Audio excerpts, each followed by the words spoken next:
আমার চ্যানেলে তোমাদের সকলকে স্বাগত। আজ আমরা ক্লাস 4-এর রায়ান মার্টিন প্রশ্নবিচিত্রা থেকে পরিবেশের তৃতীয় পর্যায়ক্রমিক মূল্যায়নের 13 নম্বর স্কুল সলভ করব।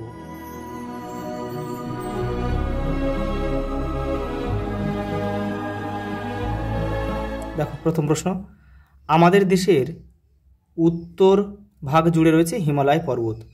মফলং পবিত্র বনভূমি রয়েছে মেঘালয় রাজ্যে। পশুপালন শিখে সমাজ হলো পশুপালক। জোয়ার ও বাজরার চাষ বেশি হয় পাঞ্জাবে। চিতল মাছ দিয়ে তৈরি রান্নার পদ হলো মুইঠা। দেখো ওটা দেখো ভুল সংশোধন করো। বাসক পাতা হিমোগ্লোবিন বাড়ায়, এটা বাসকটা হবে কুলে খাড়া, কুলে খাড়া, বাসকটা হবে না। দেখো বর্ষাকালে ঘাসে শিশির জমে, বর্ষাকালটা হবে না, এটা হবে শীতের সময়।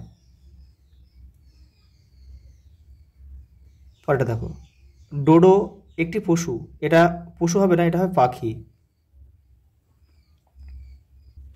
পরেরটা দেখো, পরিবারের লোকজনদের বন্ধু বলা হয় না, আত্মীয়।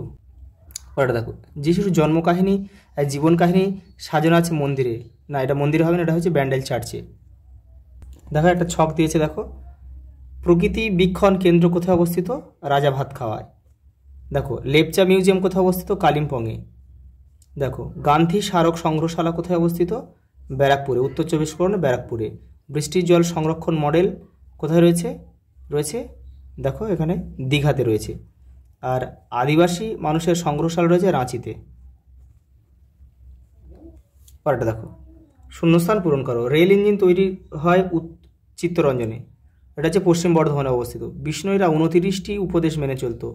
কোনো কাজ করতে হলে শক্তির প্রয়োজন। দেখো পশ্চিমবঙ্গের সবচেয়ে পুরনো চার্চ কোনটি, ব্যান্ডেল চার্চ। আজও খাসিয়া সমাজে প্রধান হলেন পরিবারের মা। পরেরটা দেখো, দেখো বলেছে মিষ্টির নাম কোথায় পাওয়া যায়, কোন জেলায় পাওয়া যায়, আমাদের পশ্চিমবঙ্গের কথা বলেছে। দেখো সীতাভোগ কোথাকার, দেখো বর্ধমানের সীতাভোগ কিন্তু বিখ্যাত। কোথায় অবস্থিত, পূর্ব বর্ধমান। প্যাড়া হচ্ছে তারাপীঠ, বীরভূমের। এই লবঙ্গলতিকা হচ্ছে কিন্তু আমাদের পশ্চিমবঙ্গ, বিহার, উড়িষ্যা আর হচ্ছে উত্তরপ্রদেশের পূর্ব অংশে কিন্তু পাওয়া যায়। এটা ঐতিহ্যবাহী মিষ্টি, কিন্তু এটা পশ্চিমবঙ্গের কোনো জেলার নির্দিষ্ট কোনো নিজস্ব মিষ্টি নয় কিন্তু এটা, সেই জন্য এটা আমি লিখলাম না। দেখো সরভাজা হচ্ছে কি, কৃষ্ণনগর, নদিয়া। ল্যাংচা কোথাকার ভিতরে, শক্তিগড়। দেখো পূর্ব বর্ধমানে ল্যাংচা কিন্তু বিখ্যাত। দেখো লবঙ্গলতিকাটা কিন্তু আমি বইয়ের কোথাও পাইনি, এবং এটা আমি দেখলাম বিভিন্ন জায়গায়, দেখলাম যে লবঙ্গলতিকা পশ্চিমবঙ্গের কোনো নির্দিষ্ট জেলার মিষ্টি নয়, এটা কিন্তু পশ্চিমবঙ্গ, বিহার, উড়িষ্যা, উত্তরপ্রদেশের একটা ঐতিহ্যবাহী মিষ্টি। ঠিক আছে, পরের প্রশ্ন দেখো। দেখো গান্ধীজির পুরো নাম কি, মোহনদাস করমচাঁদ গান্ধী। একটি হারিয়ে যাওয়া রান্নার নাম লেখো। দেখো বেথুয়া শাকের চচ্চড়ি। দেখো কোন অঞ্চলের বায়ু সবচেয়ে বেশি দূষিত, শহর অঞ্চলের বায়ু সবচেয়ে বেশি দূষিত। পরেরটা দেখো, নিড়ানি কি কাজে লাগে, দেখো আগাছা পরিষ্কার। ব্রতচারী প্রতিষ্ঠাতাকে, দেখো গুরু সদয় দত্ত। পরেরটা দেখো, স্থাপত্য ও সৌধের মধ্যে দুটি পার্থক্য লেখো। এটা বহুবার হয়েছে আগের সেটগুলোতে, 156 পেজে আছে, তোমরা ওখান থেকে করে নিও। দেখো পাহাড়ের চূড়ায় শ্বাস নিতে কষ্ট হয় কেন, দেখো 46 নম্বর পেজে রয়েছে, দেখে নাও। দেখো উঁচু পাহাড় চূড়ায় বাতাস কমে যায়, তাই অক্সিজেন কম থাকে, শ্বাস নিতে খুব কষ্ট হয়। পরেরটা দেখো, চাল থেকে ভাত ছাড়া আর কী কী খাবার তৈরি হয়, পিঠে, পুলি, পায়েস, মুড়ি। দেখো রাজা ভাত খাওয়া প্রকৃতি বীক্ষণ কেন্দ্রটি কোথায় অবস্থিত, জলপাইগুড়িতে অবস্থিত। এই সংগ্রহশালার দেয়ালে কি আঁকা আছে, দেখো 159 নম্বর পেজে রয়েছে, দেখে নাও।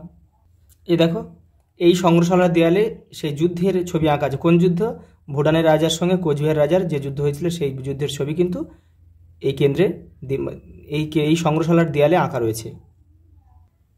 দেখো পরের প্রশ্ন কী বলেছে, পরিবার কাকে বলে। দেখো বাড়ির সকল সদস্যকে নিয়ে কিন্তু পরিবার। দেখো তুমি ছাড়াও তোমার পরিবারে আর কে কে আছেন লেখো, এটা তোমরা নিজেরা করবে। পরেরটা দেখো, দেখো বেমানান শব্দটি গোল দাগ দাও। দেখো হাতি, শিম্পাঞ্জি, মৌমাছি, বাঘ। দেখো এটা হচ্ছে পতঙ্গ, এটা বাদ যাবে। দেখো ধান, গম, আলু, ভুট্টা। দেখো এটা সবজি, এগুলো একটা দানা শস্য। নাঙল, লাঠি, কোদাল, ট্র্যাক্টর, এই লাঠি বাদ যাবে, এগুলো সব দেখো চাষের যন্ত্রপাতি। দেখো এটা দেখো টুসু, বড়দিন, ভাদু, রসগোল্লা। দেখো এগুলো সব একটা উৎসব, আর এগুলো একটা খাবার, এটা বাদ যাবে। আর দেখো ছোলা, মটর, মুগ, শিম, এগুলো সব দেখো, এটা হচ্ছে দেখো ছোলা, মটর, এগুলো সব ডাল জাতীয় শস্য। এটা বাদ যাবে। দেখো আজ এই পর্যন্ত, দেখা হবে পরের ভিডিওতে।